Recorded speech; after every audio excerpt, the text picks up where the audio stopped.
With the power of AI, you can make your marketing come alive. Just with a few clicks of a button, you can turn a marketing campaign from good to great. Join us for the revolution. With artificial intelligence, let's make your marketing come to life. CEOKoffe.com.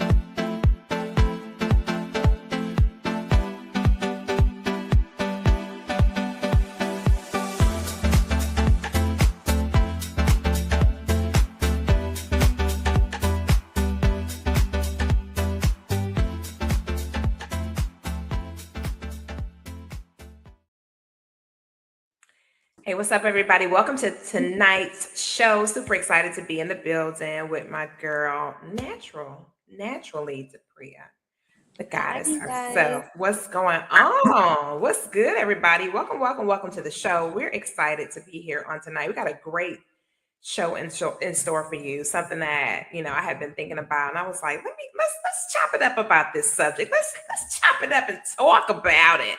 I love having an opportunity to talk about things that affect and impact us. And this is something that is tonight truly for the ladies. Now, the fellas, you guys will be able to support this, but it's really for the ladies. Okay. So we are talking about mommypreneurship, the power of building business as a mom, the impact.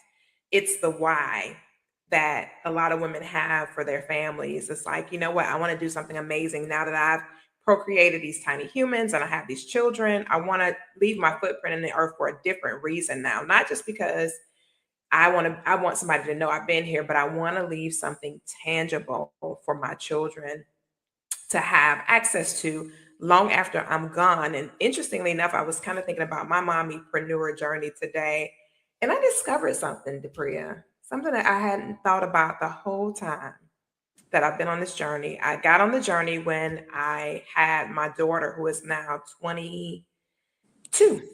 I got on the journey. How old were you? I was 28. At the time. So now y'all gonna be calculating and stuff. Y'all gonna find out and know about your girl age, but I mean, it is what it is. I'm a full grown up. Okay. My mom said I'm a grown up now. So long as my mother says I'm a grown up, I'm a whole grown up, because my mother's never said I was grown up to that. Yeah, I asked because I was literally thinking about my entrepreneurship journey. And at the age that I started, when you decide to go all in on yourself and take that leap, especially like in your 20s and things of that sort, majority of the time it's like that pivot moment. It's that moment where you're like, okay, I don't care, I'm gonna do it.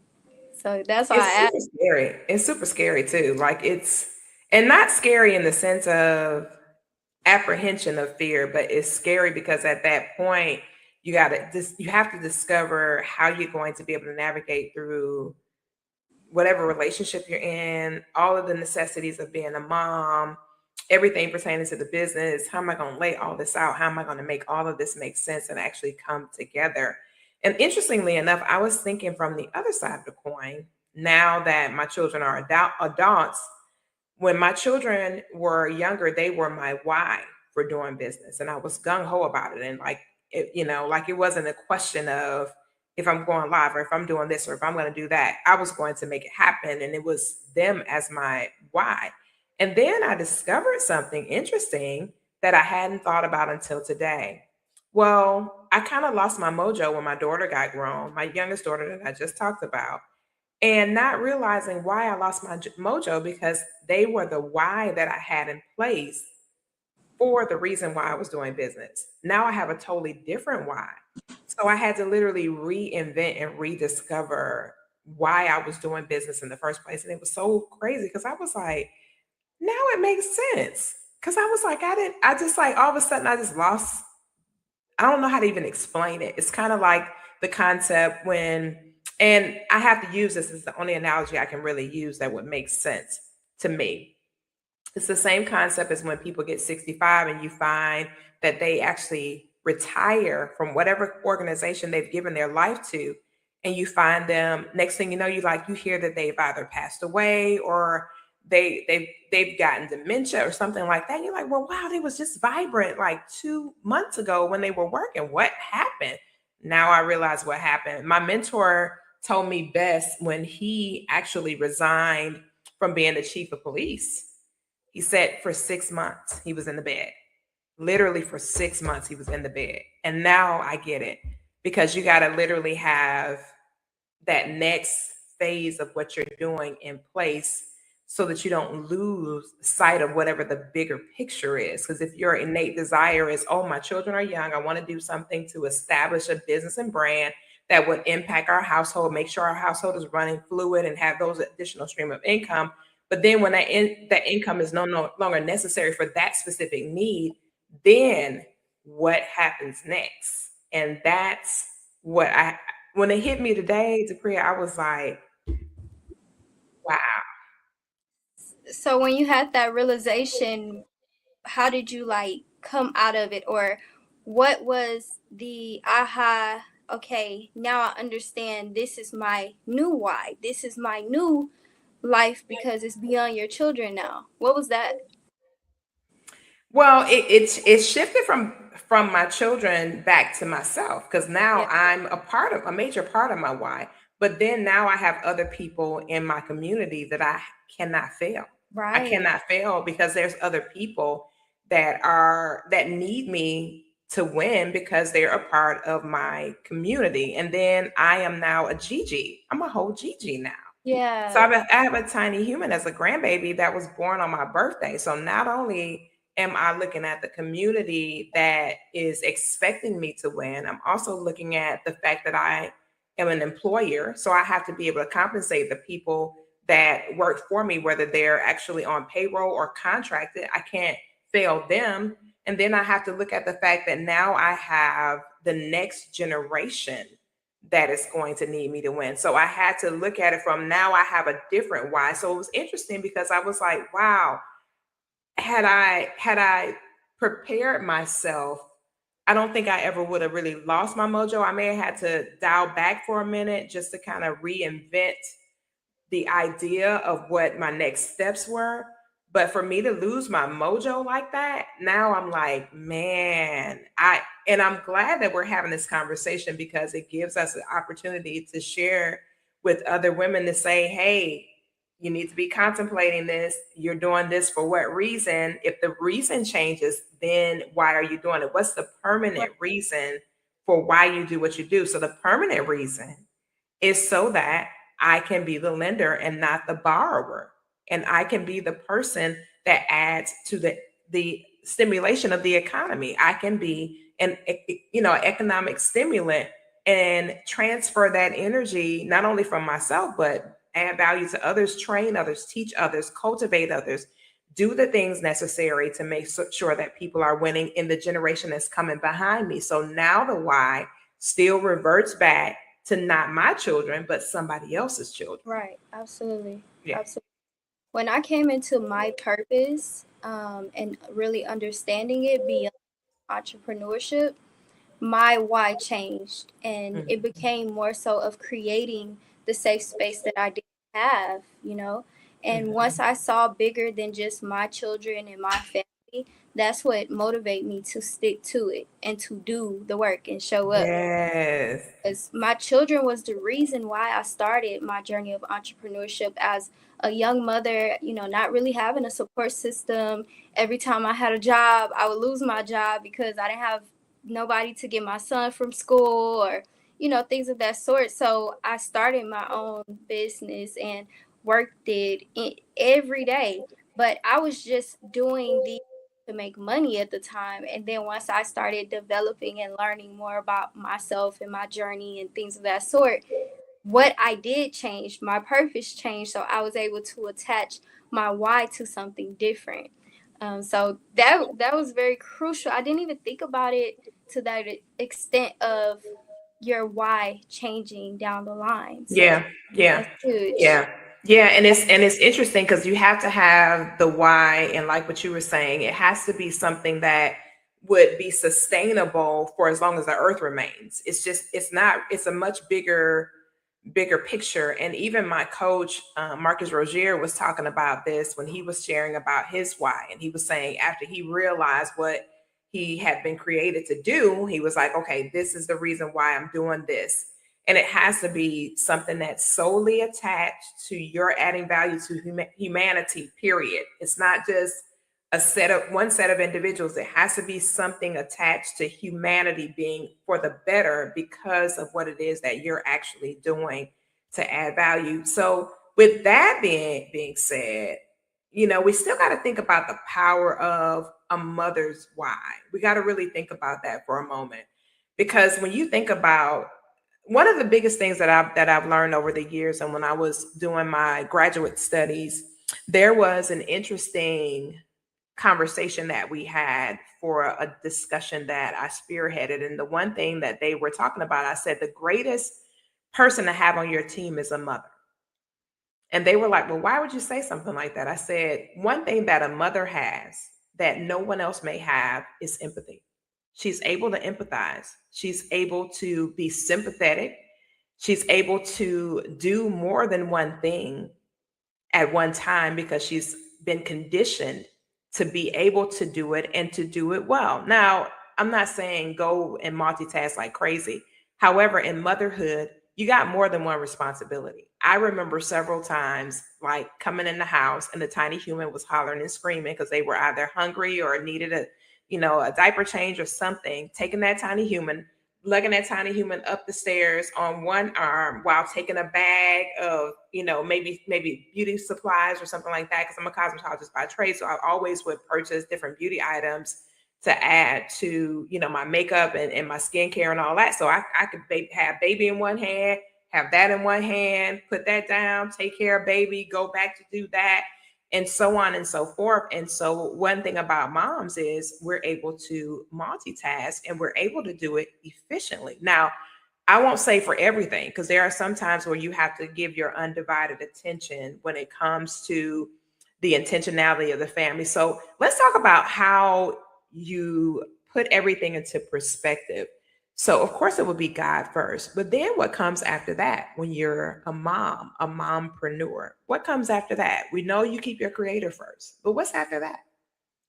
Um, I've shared this story with some high schoolers. That was I guess you could say, a discovery of rising stars, entrepreneurship, um, legends you could consider local in your community, right?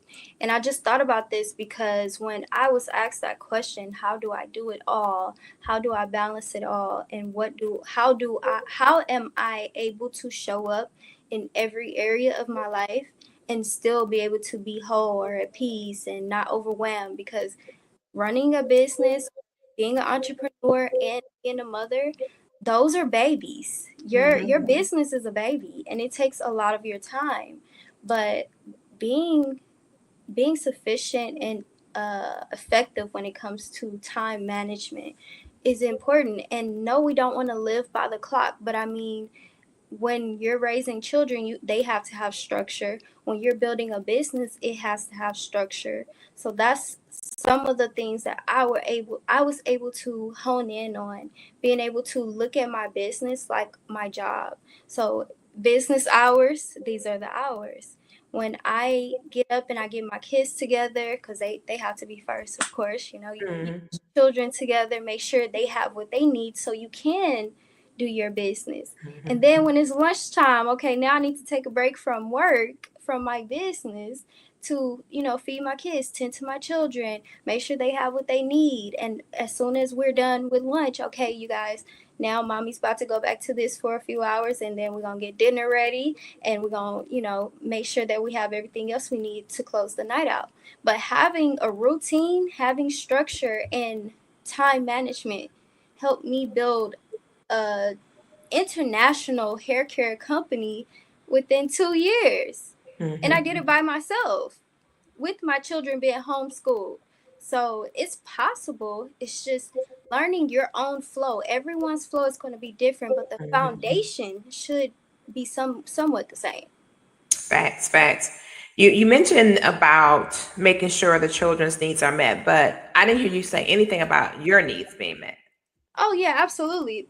This goes back to what I was saying our last show about, when I get up, I have to get the period together first, because if I'm not together, I cannot do mommy, I cannot do business. I have to get the period together. I have to gather my thoughts. I have to focus in on what today consists of, and how can I be a better mother today. And I say that because when we are juggling all of these tasks and wearing all of these hats, we sometimes feel like we're falling short in one area, right? And for me, being able to be honest with myself with what I'm experiencing, what I'm feeling for that day, how I felt yesterday, and changing that dynamic today, by filling my cup. So, example, when you're building something of your own, you're always like, go, go, go, hustle, hustle, hustle. But your body may say, no, today we rest. Yeah. So my rest day would look like me pouring into myself. And if I have to include my kids in that, then I'll navigate that. But resting is so important to you being a mompreneur. Resting is so important for you being able to show up for yourself, for your children, for your business partners, anything. But Yeah, listening. and I love how you talked about sometimes when you fill the cup, you have to include your children. It was interesting because what I would do on my, take care coffee day, I would take my daughters with me. They would always be with me. And what I would do is whenever the budget, may have been exhausted, I just wouldn't do the take care of coffee day on the normal day when I did it so that they wouldn't feel excluded, because they knew that on Sundays after worship, ooh, we're going with mommy. We're going to do all this stuff. We're going to get our nails done. We're going to get our feet done. Then we're going to go here. We're going to do that. We just had this whole ritual that we would do at least 2 or 3 times a month, myself and my daughters. But whenever the budget was tight, I would still do it, but I wouldn't do it on that day so that they wouldn't be impacted adversely. Because, children, they got it in their mind that this is what's going to happen on this day. And so, on the days when I needed to have the time for myself to say, I need to be by myself today. I don't need to take any tiny humans with me. I need to have some time to deal with Koffe. And, I would do it, and I would do it in such a way to where whenever I was out and about, especially dealing with a client or at school, because I was teaching at the time, I would incorporate it in between, kind of sandwich it in. So of course I wouldn't get as much time, because when you got your tiny humans with you, you got all the time in the world because you got the tiny humans. But when you don't have the tiny humans, you have to put in this small window of time, and you have to be super calculated about that window of time so that you can still do everything that you need to do to be effective for all the other areas of your life. And you also talked about the early rising to be able to get yourself together, to get your mind together, to be able to deal with whatever needs to be dealt with from a spiritual perspective. So what does a morning routine look like for a mommypreneur? For me, I'll share mine and then have you to share yours. When I was doing mommypreneur, I would rise pretty early, around 4ish. And I would do my exercises in the house, because at the time when I was doing kind of heavier into mommypreneurism, their father had passed away. And so Yasmin was 8, Maya was 9, and Maya was 8. Yasmin was 8, Maya was 11, and Miles was 12. And they were just too young to leave them unattended. What I would do is get up, I would have my YouTube videos, and I also did Billy, what's the guy's name? The guy, the light skinned guy, the fair skinned guy that used to do the body, beach body. Yeah, I would have my CDs, and I would do my beach body workouts every single morning in my room. I would get up and I would have my workout clothes at the bottom of my bed. That way my brain always knew, get up, make the bed, put on your workout clothes, get to, work out. And I would do this like every single day. Every single day. It was no way that I would forfeit that. So every day I would get up and do my workouts. And then I would sit and write out the things that I knew were mandatory, the things that were could have turned into something mandatory. And then I would identify what everything that all my children had to do, because they had a lot of activities. When you already know, when you have three children, they have a lot of stuff going on. And my son was playing sports. My Both my daughters were in dance, a separate dance studio, and then they had other things that they were doing in school. I had a swimmer in the house. I had a baseball player in the house. I had a drama person. And it was just a lot of moving parts. And in order to keep your sanity and be able to do business, then you gotta have a routine. It's almost down to a science. It's almost down to a science. Tell me about Yeah. your routine. Initially, because my routine has changed as my children has grown, it has changed. Before, when my children, I was kind of trying to get them in the groove of being homeschooled. Mhm. My schedule consists of, us getting up and me making them some breakfast and, after I get myself together. But I would get up at 6 o'clock, get myself together. Then I would get them together. We'll have some breakfast. They'll start their classes. Once they started their classes, now I'm thinking about my to-do list and the priorities for the day. The priorities. Because that to-do list will get extensive. It So I will. focus on my priorities. And the 3 priorities each day is what I would give all of my time and attention to. And then after they got their first class in, okay, now let's think about what are y'all gonna have for lunch today, and after we finish school, I need y'all to be practicing something. My son, he used to code. So I told him at the time, listen, we got to get you some extra learning when it comes to coding, because I want you to get your certification in it as a young, at a young age. So he had that going on, and he had football going on. My daughter, she was just a tiny, cute, tiny human. She did yoga. That's it. Um, she did yoga, and I was like, okay, that's fine. And then after that, I'm back getting it going. But when I needed my me time in between all of the chaos, I Mhm. set those boundaries with my kids. I said, hey guys, right now mommy need at least 30 minutes to herself. And they wouldn't come bother me and just gave me my space, because being home, me working from home, hello, Mm. we're always together. Yes. So I had to create that with them so they know, okay, let's give mommy some time to herself. And then after we done with everything, let's go to the pool. Let's go outside for a bit. Let's go walk outside. Let's go lay in the grass. We did a lot of that. So Yes. having that routine, like you said, was so important, not only for myself, but for them. Yeah, that and it is. And then another thing too, it teaches them boundaries. And that Yeah. is something that's super important when it comes to life in general, is that we need to understand boundaries. We need to understand when someone asks for something, that we respect whatever that ask is. And it also gives them an opportunity to learn how to communicate effectively as well, to be able to share what's going on with them. When mommy says, "Oh, I need some time," and they can understand mood, what's going on with mommy's mood. How is mommy feeling?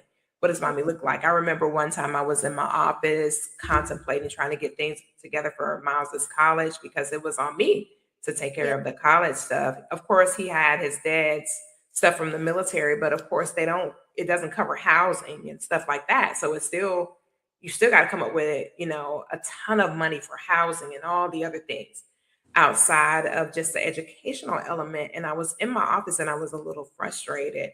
And I remember my son just like walking by. He was like, "Ma, I could feel your frustration." This is when they got older. And he was like, "Is there anything that I can do to help?" And I said, "No, son, this is not your cross to bear. It's my cross to bear. So let me deal with this right now, because what I want to do is stay focused on why my mind is giving me the ideas and giving me the forward thinking. I don't want to buy into my emotion Yeah. in that moment." And when I told him, I said, just go ahead, go do whatever it is where you were planning to do so that I can go ahead and handle this. And it was interesting because as time went on and some years went by, my son would come back and say, I always pay attention to when you're in your office, I kind of pay attention to what energy I feel when I walk by. And if I feel like it's like, oh, it feels a little tense in there. I better not go in there right now. And I said, I'm glad that you recognize that because it also helps us in our journey to be able to do what we need to do without interruption. Because sometimes when you're in the think tank, it's going to be intense. It's not going to be easy, especially when you're contemplating. Bishop Gray Davis was talking about today how when things don't go the way you had anticipated them going, and there's some obstacles that have presented themselves that could cause a ripple effect if they're not addressed effectively. He was talking about how you have to be all in, and you got to be able to pay attention to the things that you need to do and figure out what the defect is, plug those holes so that you can make sure that things continue to operate smoothly. When you think about plugging in the holes and everything that happens with that, how have you been able to handle that? You talked about having your hair care business that you had initially when your children were younger. How were you able to handle that when things got really, really crazy? There were either deadlines or something didn't come in on time. I know for myself, having my boutique, there was times where I had clients that had paid up front because they had to pay, and products just did not show up, and they would show up like days or weeks later. Yeah. How were you able to address those things and then not put that weight on your babies? A few funny things actually. I started melanated curls in the pandemic. So I Mm. started when everything was shut down. I don't know. God spoke to me and I woke up one rising and I was like, oh yeah, I'm about to do this. And I did it. And when I tell you I wasn't missing anything. I had Mhm. everything to build that business up. And whenever it was a delay with just the shipping, because the shipping was the only issue with getting orders Mhm. out, it's just all about effective communication. People Mhm. don't have a problem with waiting if you show that you care. You know what I mean? Mhm. Like Mhm. you're more happy to wait patiently for your stuff if the company, the the owner, whoever communicates with you, right? Right, right. But I work so good under pressure. I work Mhm. extremely well under pressure. It should be studied. I I work really know. well under pressure. I do really good with having tough conversations, and I am really big on effective communication. So with my children, whenever things did seem a bit static or resistant, I'm always communicating with my children. I'm like, hey, you guys, mommy have like this big order going on. As soon as we finish with this, then we can do that. When it was moments I couldn't, we couldn't follow through with plans that we had. It was more so of me making sure that they understood that I'm doing and I'm trying to set things up to where we can have more free time to do other things. But what we do today will affect our tomorrow. And if I don't do what I have to do today, I will have to do that plus more tomorrow. So I guess you can say, grace to God, that me being able to communicate effectively with my customers, with my children, Mhm. my husband at the time, it's everything was flowing. It was peaceful for the most part. Yeah, and that's important too, to where you have the systems in place, and that's like even with the boutique, I had people they wouldn't be upset with me, they would just be upset because of the timing, and of course, we were full speed ahead during the pandemic as well, and it was some systems had to be and certain precautions had to be in place because there was human contact in between things being shipped out to people, so you still had to be very, very careful about where you've been, what you've been touching, who you've been around, things like that, because you could transfer things to people. So we had great systems in place where we had all kind of health precautions, and so we can make sure that we didn't contribute to anybody, experience any frailties, especially during that time because it was so iffy about everything. You didn't know what was contaminated, what was not contaminated. It was a What lot to contend with. It was a lot. What's funny is from that experience with the pandemic and shipping and things of that sort, still to this day, I do not allow my packages to like be placed on anything that I'm going to come in contact with regularly. So I will open my package in one place and immediately put that stuff in the trash. Do not put that on my bed. Do not put that on my couch. Yeah. Yeah. Yeah. I do that too. I do that same thing. Yeah. That same thing. And you know, with mommypreneurialism, birthing a business,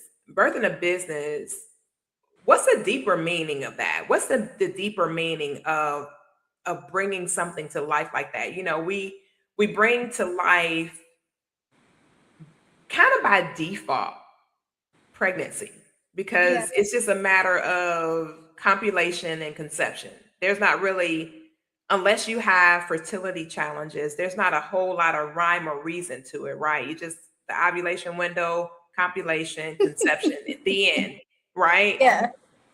But bringing a business to life is a whole different story. Now, don't get me wrong. Now, while you're expecting, there are several things that you have to do to protect and preserve not only yourself, but your unborn baby while you're carrying. When you're creating something, when you're creating in that mommypreneur space, and you're having to come up with something very clever and witty that would be a constant for your family. What are some of the things that happened to you during that time? Well, if you think about it, like I mentioned before, you giving birth to a business is just like a baby. When you first come into that realization of what it is that you want to do, it's a thought, and that's when the fertilization becomes active. Because after you have the thought, now you're writing down every aspect of the business, from the branding, the marketing, your target audience, things of that sort. Now it's just like you growing a baby for 9 months or however long it take you to get that business plan together or whatever. You are going through the motions, and now as you're going through the motions of building your brand out on paper, on coming up with your plan, it's just like you carrying your baby. For a few months you're doing this, for another month you're doing this, until you finally push it out there. When you put it out there, that's you giving birth to it. And after the nesting, the nurturing you have to give to your business, your brand, is just like you having a baby. And that's why it can be such a heavy load. But I look at it as the same thing. You have to, when you decide to do something, you have to take it so serious as you would your child. And that's why you have to protect it as such. When you first come up with something, I know we get excited and we're like, oh my God, I want to tell my friend, I want to tell that person, I will tell that person. No, you can't tell them. Just like when you're pregnant, when you're in that first trimester, you don't tell anyone that you're pregnant because you want to protect your baby. You want to protect, it's the same thing. Very true. Very, very true. Business, you're doing the same thing. You're protecting it. You're holding it close to your chest. You're praying over it. You're nurturing it. And then when you get in that second trimester, now you're feeling a little bit more comfortable. You're over the morning sickness. You're over the jitters and the fear of pushing out a company, a business, a brand. And then when you're in that third trimester, okay, this is here to stay. Okay, we be good. And everybody know now because it's out there. It's totally out there. It's no more hiding the evidence of the information at that point, because somebody done seen some kind of evidence, right? Yes. And they know you up to something now. Your stomach that got a little bigger. And when it comes to your business, they see you out and about moving, talking to people and taking meetings and doing this. They're like, what are they up to? What's going on? Exactly. Yeah. And they're like, wait a minute. I said, oh, you know how it is when you're expecting and people see your belly. They go, oh, what do we have here? Like, what's going on over here? What we got going on right here? And just like when you have your baby, or when people see you ready to pop your business, they like, oh, you didn't even tell me you was pregnant. Oh, you didn't even tell me you had a business. Yeah. And it's funny that you hear that, because people Or, or another thing too, that while you're talking about that, is when you have to pivot as a mom, and whatever you started with is no longer working. It's not going to work, once they start to evolve and they have a more of a different type of demand on your Yeah. life, and you have to make an adjustment and say, I can't do this anymore, because what it requires, it's going to take away from me producing with my family. The one thing that I've learned on this journey is that you may have to pivot a lot. You may have to pivot several times before you get that one thing that is really going to be able to be something that you can stick to, you can stay with. It's going to have that longevity. It's going to have that life to it. You'll be able to do it for however long. I like how you talked about how we got those warm fuzzies when we get started. Now here's where the rubber meets the road. After those warm fuzzies are gone, Yeah. and the responsibility is still there, the requirement is still there. You're not feeling it. You don't want to do it. That's where that why, that's bigger than the family, that's bigger than yourself, that's that world contribution that you want to do and you want to be. That's when that has to kick in, because at that point you got to think in your mind, I am a problem solver. I have to make sure that I'm solving these people's problems, because they're waiting on me to do what it is that they've seen me doing, and they've expected me, and they know that I'm able to do. And that's where you have to work on your mind. You have to really, really work on your mental state of existence, because that's really going to be the determining factor of you being able to win in business and in that womb of the home, where the home is still running smoothly, but that business is popping. You've had to pivot.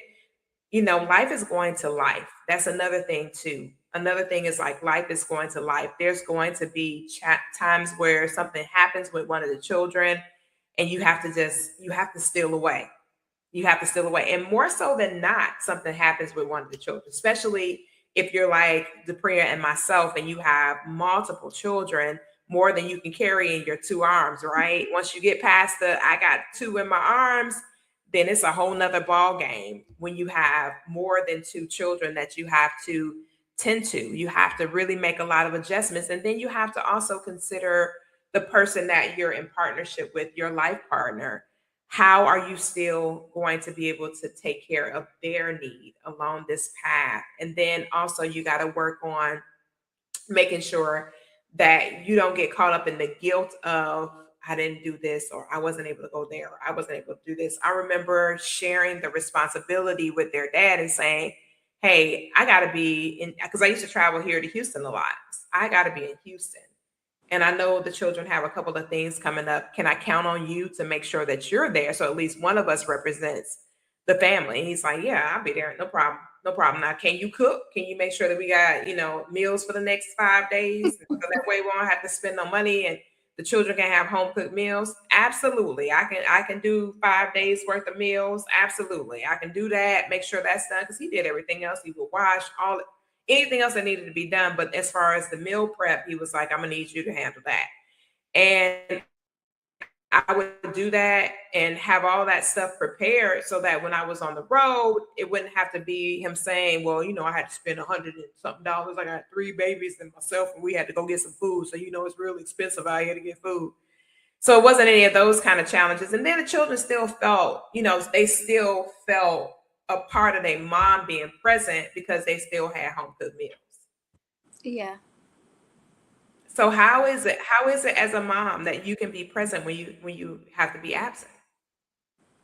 Just like what you said, one of the things that I mentioned too is just being able to communicate with your children beforehand. Because a lot of times when you have to be somewhere Mhm. else and at home, your child really just wants to feel like they have you. So communicating with them is Yeah. something that's crucial and essential to that journey of not being at home. I communicate beforehand. I let them know, hey, is there anything that y'all would like to have while I'm gone? Make sure that they feel comfortable, safe, and secure. And even while you're gone, Mm-hmm. I'm checking in. How are you? I miss you. You know, those things, they matter, but it's short lived. So when you come back, how are you when you come back? Because you already know you've been gone. They want to be in your skin. I know my children, if I'm gone too long, Mm-hmm. when I get home, they all want to talk to Oh me at yeah. once. They all want to talk at once. So And being listen, mentally prepared. my brain was already on 10,000. I was like, ooh, I would have to adjust. I would literally, you know what I would do? I would sit in the car for like 20 minutes to just decompress. Because I already knew the minute I walked in that door, it was full speed Exactly. ahead. And I was like, there's no way I'm gonna be able to decompress. It's no That's way. why I was saying be mentally prepared. You have to Mhm. prepare yourself mentally for when you leave, while you're gone, and when Yeah. you get back. Mhm. Yeah. You have And the funny, and I know you got these funny texts from them before. Mom, such and such did this, and such and such did that, and I thought you said, and I thought you told daddy, yada yada yada. And those messages, I used to be like, I used to, but I didn't want to keep my phone too far away. But a lot of times I would have to just not have my phone in my immediate hemisphere because I already knew it was gonna be something popping off. yeah, Mama, no. mama, you didn't tell me that such and such, mama. And then, mama, are we supposed to go to bed at 8:30? I thought once we got this age, we didn't have to go to bed at 8:30 no more. I thought we could stay up till 9 o'clock. And it used to be so funny because I'd be like, no, you know good and well on Right. Monday through Thursday, everybody goes to bed at 8:30. I don't care what age you are, you're going to bed at Yeah. 8:30. If you not, regardless of if you go to sleep, I'm not tripping on that part, but you will be in your bed, lights completely out at 8:30. Oh, okay, mama. I was just trying to think. And then you get those long little text message because they gotta be dramatic in some way, shape, or form. My children FaceTime me down. They FaceTime me down. They check my location if I'm gone too long. When I say See, I wasn't really into the FaceTime thing. I'm kind of still kind of old school, so I'm like, don't FaceTime me. Don't do it. Now they do all the time. But yeah, back then when they were younger, I just could not get into the FaceTime. It took me a minute to embrace FaceTime as a phone call, right? Because now FaceTime is the new phone call. yeah. They automatically FaceTime, that's the new phone call. And I was telling my children, I was like, it's just so different with communicating. And they would laugh at me. They like, Mama, no, it's been like this for a while. You just don't want to do right. And I'd be like, yeah, that's true. That's very, very true. They are the only ones that I would answer FaceTime for. I know, right? I still ask people about that. I don't FaceTime people just randomly. I ask them, is Don't it just okay? call me. Yeah. Please. I ask it, hey, you got time to do a FaceTime call? Please don't call me. Don't do FaceTime. Because I'm gonna just hit that ignore and then I'm gonna call you back from the Regular. regular. I'm gonna call you back the regular way, for real. When it comes to motherhood, I want to talk about a couple of questions that I have about motherhood. How has motherhood impacted your thoughts when it comes to what success really is? Ooh, that is good. I think that's the measurement of success is an individual experience. And I got to this place of understanding due to changing and transitioning, like when I initially started my entrepreneurship journey, being a mother, I didn't really know what success was. Mhm. And I wasn't able to celebrate my small wins because I didn't think that I was successful. You understand what I'm saying? Mhm. Mhm. So as I continue on my journey of entrepreneurship, success is different. And I started to teach my children that every time you accomplish something, whether it's a small goal or a big goal, you celebrate yourself. You have created a form of success for yourself. Mhm. But I didn't understand that previously, so I never felt satisfaction in any part of my entrepreneurship journey until like last year. And that stemmed from, just constantly being in survival mode. But I teach my children now that success is something that is within and it's an individual experience. So if you want to have bigger success, you have to celebrate your small successes, and that's any and everything towards the bigger goal. Right. Even if it is something that you may think is minuscule, but you may have struggled in it. Like, for instance, if you had a tendency to take something that you know you needed to do today and push it off to tomorrow, and then for a whole week you did everything on your list, that's a major win. That's That a is huge major. win. Yes, that is huge. It may sound small, but that's a huge Yes. win. Or if you kept up with your self-care regimen where you Yes. took care of yourself throughout the process. Like right now, that's the biggest thing for me is making certain that I do not self-neglect.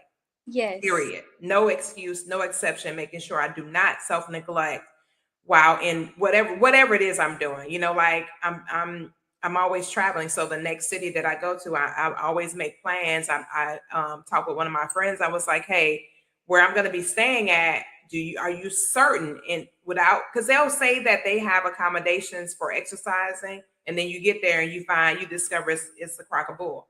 Yeah. Nonetheless, I said, hey, are you certain? And it was like, yeah, I stayed there several times. I worked out I worked out. Okay, perfect. That's all I need to know. I just need to make sure that I don't forfeit what I need. Like today, perfect example, because I had to get my hair done. So whenever I get my hair done, I usually don't work out the day of or the day prior. And so that means that I would have had 3 days without working out, and that's a no-no. 2 days is the maximum that I'm going to go without a traditional exercise regimen, not Yeah. just walking or something like that. So today it was like 1 o'clock in the afternoon. I was like, oh, I have got to work out today. Now, normally I work out super early in the morning, and my brain was like, I don't want to work out. It's late. I was like, yada, yada, yada, yada, yada, yada. Oh, we gonna work out. We got to get this workout in. And so I did my workout. And of course, I felt super accomplished because I did not forfeit what I needed to do to make sure I took care of myself. It was just Yeah. like, it's like mandatory. I mean, it could be any aspect of what you need to do for you, making sure that you've done. Because once you start getting that rhythm and you get to a point of consistency, months will go by and oh man, I've been doing this for 7 months now. And you'll have that ebb and flow. It'll be just the same as my analogy I always use. You took a shower and you brushed your teeth. Those are Yeah. two things that you are going to do. I don't know any grown person that is not going to wash their aspirin or brush their teeth. Okay. Yeah. They might not do a whole lot of other things, but every grown person that I know, they wash their aspirin and they brush their teeth. Period. Absolutely. So that's how you have to look at it. Like if I'm gonna get up, if I'm gonna wash my face and brush my teeth, this is a part of what the other aspect of what it Yeah. is I need to do for myself. How do you manage being everything to everyone that is inside of your household? Or is that a lie that we've been told? That's another thing that can be specific to the individual because Mhm. our DNA makeup is all different. What Facts. one person can handle, another person can't. For me, I work well under pressure. I do very good with communicating. So I would like to think that I carry my weight very, and I give all of my children their own individual time. I'm just really intentional with that. But again, the foundational things, the structure, the routine, um, Mhm. being disciplined and committed to everything that I said that I was going to do. One of my biggest goals is always showing my children, letting them hear, see, feel love. And that looks Mhm. like me being intentional with time. So although I have to put time into this in order for this to grow and nurture and be successful, I also have to do that with my children. So I delegate that time just like I would schedule time for myself. I schedule time for my children. So if I'm on the schedule, they on the schedule. Period. They may not know they on the schedule, but I know they And on. they don't know. They don't know they on the schedule. They don't They know. don't know. And one thing too that I discovered too when I was raising my children, one of the coolest things that I discovered about them was they had created their own routine. And I kind of didn't pick up on it until, they started getting older. And I was like, they got their own little vibe going on. Look at them. How they would do the same thing every day. Same thing. And I'd be like, look at there, they have their own vibe going on. And I used to really enjoy that. And I used to enjoy them in their time of worship. I would catch them worshiping. I would catch them in their own prayer time. Those things were so priceless to me. Talk about success. Those were the things that to me were most important, was the intangibles, to make sure. And when they would get together and say, oh, you ain't pray over your food? What's wrong with you? Why you ain't pray over your food? Just things like that they were aware. Their awareness was heightened. And that was also something that was amazing to watch and witness, when their own thoughts and ideas were on a great trajectory and a great path. And you could see how they would consider and they would think about things, and then they would mull over them, and they would be able to critically think through things. And I used to, and another thing too about mommypreneurism, when you need them to do something, I used to love being able to give them options, but every option benefited what I needed. Right. And they didn't know it. Right. And it's funny because my son brought that up probably about a couple months ago. He was like, Ma, now that I'm grown, I realized something. Every time you gave us options, you really wasn't giving us options. And I said, well, why you say that? He said, see what I'm talking about? See? I was like, I don't know what you're talking about right now. And he was like, Ma, yes, you do. You know exactly what I'm talking about. When you would give us these so-called options, but every option that you gave us had a benefit for you attached to it. I'm like, son, not me. Not there on mine. Like the result will be the same. Yes, period. But it taught them to be able to weigh options and to have and understand the need to have options, And then another thing too that I loved about the the intrapreneurial journey, because of course I was teaching at the time. I did full entrepreneurialism when they were really, really young. And my husband had retired me. But the one thing that I really, really enjoyed about them was being able to compensate them for their part of the work to contribute to the business. I used to absolutely enjoy that. Like, I had one person that was in charge of the mail. I had another one that had, some packages that they would do. And then I would have my son taking things into the post office, and just things like that would contribute to their happiness, and they would feel accomplished because now mama gonna give us some compensation for this. And I would have them to write down what it is that they actually did, how long it took them to do it, because I said, I'm not going to compensate you for 4 hours of work when you only actually worked for 2 hours. I said, you're not on salary. And it used to be funny because they was like, well, what's salary mean? And then when they looked it up, they was like, oh. And then they learned and they started to understand what a salary actually meant. And then they understood the downside of having a salary too. It wasn't just the upside of having a salary, but then they discovered the downside of having a salary. And they was like, I don't want no salary, because I'm not going to be compensated for everything I do. And I was like, yeah, you really don't want a salary unless that salary comes with some kind of bonuses or something to where you feel like you're still being compensated for, your service to whatever organization you are a part of. So the last thing that I wanted to talk before we get off, because this time went by so fast. So quick. I wanted to talk about a woman that embodies strength, courage, vision, and entrepreneurialism. And that person was my mom.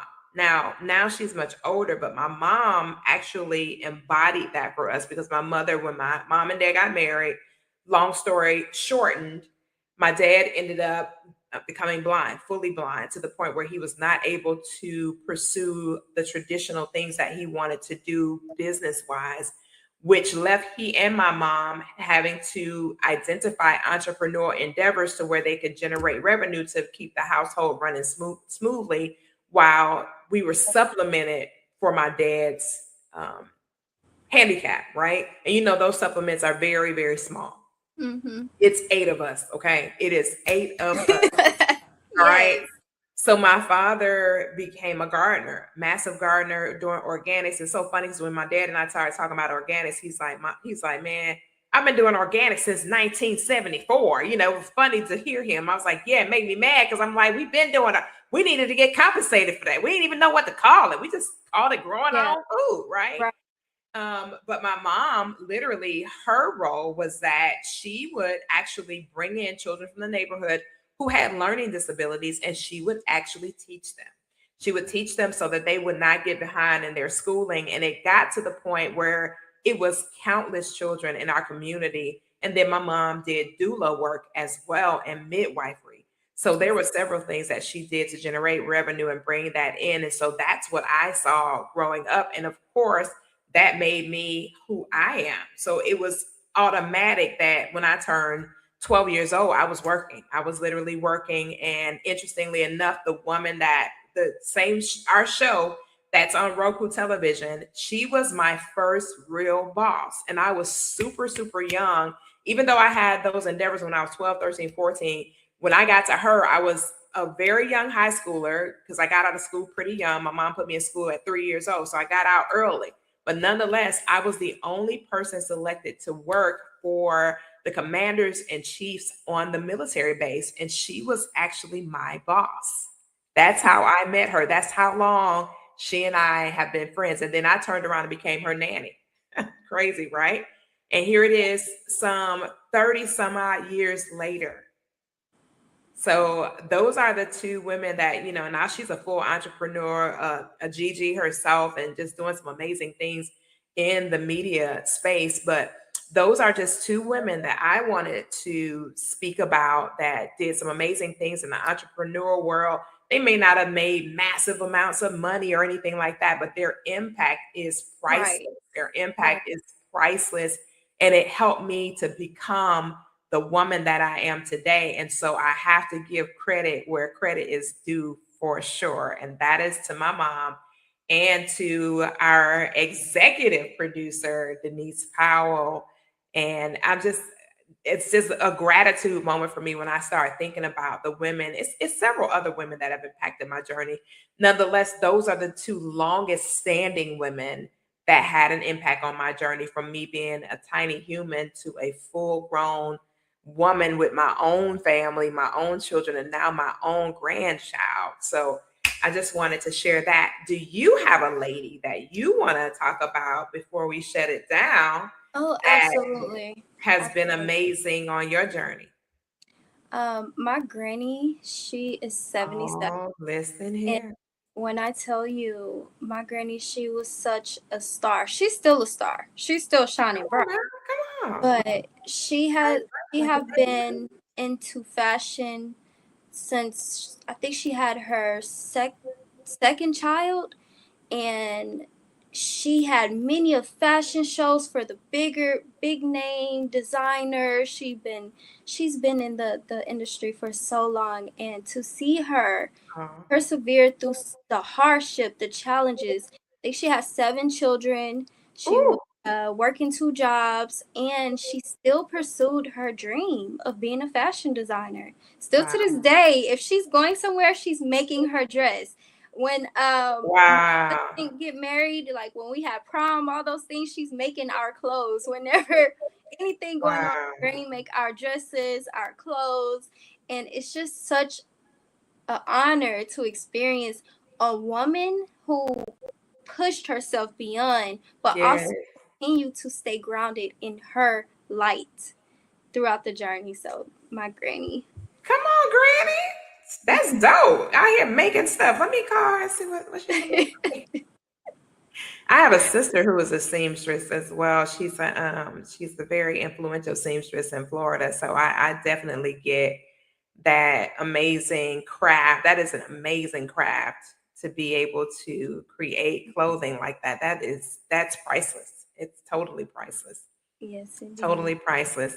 You know, and I just love the fact that my mom really taught me how to really be a real educator, how to really love on people's children and give them what they need and be that beacon of hope and light, to where when they used to come to my class, they was like, if Miss Brown is not at school today, I'm going home. They used to tell the principal, Miss Brown not here, I'm going back home. No, you got to come to school. No, Miss Brown, you're not there. I'm not coming. Negative. Go to school. That's what's gonna make Miss Brown happy. You go to school. I already went to school. Okay, I went to school. All right. I love it. I love it. Well, oh my gosh, our time is already up. This has been an amazing segment talking about mommypreneurialism. I can't believe we're already in the thick of the season, already on the fourth show. It went by so quickly. And, we're at the end of 25, heading into 26 already. Super exciting times. And I'm grateful for another really, really productive year. It's been a good year. And it's been a lot of things that have transpired in 25. Nonetheless, we still have to look at things from a gratitude perspective. The fact that we're right here, right now, it means that God's been real, real good. So I want you to hold on to that, regardless of what you're experiencing, regardless of what's going on in your hemisphere and in your world. Remember, if you here right now, God has still been real, real good. Remember to love on yourself and love on somebody else. And we will see you guys on another edition of the P. Koffe Brown Show. Grace and peace.